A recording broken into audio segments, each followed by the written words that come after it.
Much of the sports world will turn its attention to the semi-finals at the World Cup, but some are choosing not to watch the games out of a moral objection. Former migrant workers who helped bring the tournament to life are refusing to tune in because it reminds them of the horrible conditions they endured. CNN's Larry Madowo has their stories. Boniface Barasa is back in Kenya but says he's still suffering from trauma after 3 years as a construction worker in Qatar before the World Cup. I saw the supervisor call another Kenyan lazy black monkey. Then when the Kenyan countered back, he asked him, "Why are you calling me black monkey?" Then the supervisor slapped the Kenyan. The 38-year-old is a lifelong football fan but says he hasn't watched any matches. The pain is still too fresh. Another one died on that harsh weather condition. My colleague died. Another one was beaten and he went missing. You saw somebody die in front of you? Yeah, somebody collapsed and died. And I think that was because of the harsh weather condition. Because of the heat? Because of the heat, the limited drinking water breaks. Last month, the Qatar World Cup chief acknowledged that 400 to 500 migrant workers have died on projects connected to the tournament. As the World Cup got underway, some black migrant workers have taken on highly visible roles in a country where they're often invisible, part of the workforce, but not the society.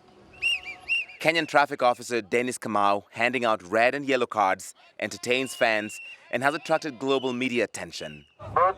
And 23-year-old Kenyan Abubakar Abbas has become a viral megastar as Metro Guy.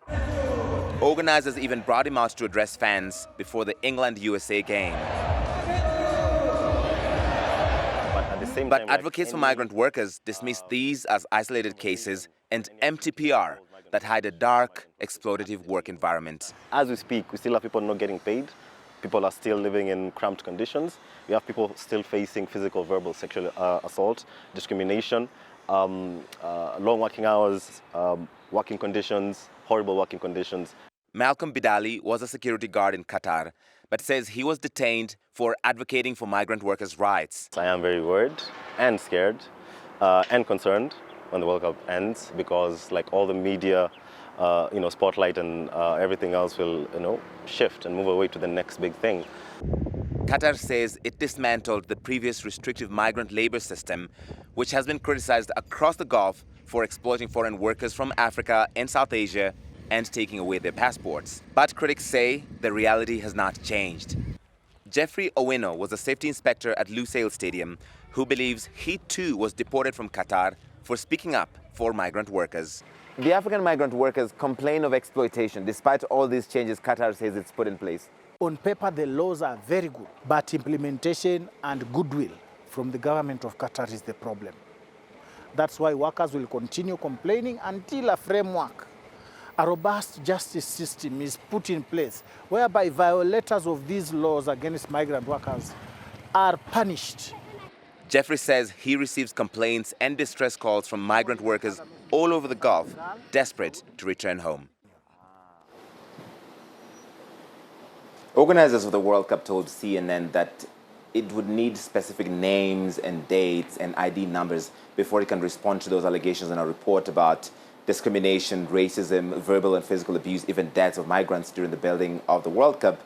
But they've previously told CNN that any allegations of migrant workers being targeted or detained for speaking up are untrue. And so here's the thing. FIFA inspectors did go to these sites during the building of the World Cup stadiums. And whenever they did, migrant workers tell us they were told to behave. Otherwise, they don't know what could have happened to them. They could have been sent home or could have lost their jobs. So they became good employees and said, yes, we're being treated well. And so one of the migrant workers I spoke to said he's too traumatized to even watch the World Cup. He doesn't even want to see Qatar on TV. Another one said he compared the conditions of living in Qatar as a black migrant worker to modern-day slavery. And that is the backdrop for this expensive World Cup, $220 billion built on this World Cup, on the labor of black and brown migrants from Nepal and India and Bangladesh, many of them also from here in Kenya and Uganda. Max Bianca.